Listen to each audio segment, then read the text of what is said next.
dhammaan waxaan salaamayaa saaxiibada meel kasta joogaan dibadda iyo gudahaba.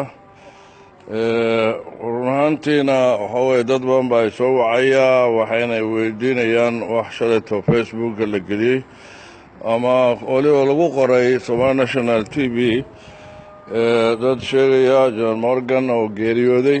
taas horta waxa weeye nin walbaba tan ilaahay waa sugaysaa, waana waddo loo socdo oo qof walba waajibka uu mari doono.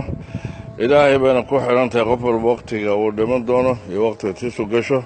nin walbana camalkiisa ayaa sugaya oo camalka uu la tegi doono aakhiro yaa laga sugayaa.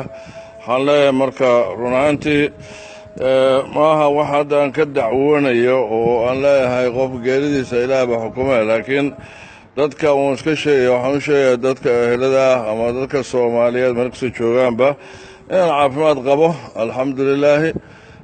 waqtiga tan ilaahayna nin walba waqtigiisa la sugi doono. waxaan u sheegaya marka waa idin salaamayaa dadka telefoon igu soo waalay oo meel kasta dibad iyo gudaba. waxaan u sheegay inaan caafimaad qabo alxamdulilah rabbilcaalamiin. idinkana waa idin salaamayaa sidaas iyo nabadgelyo.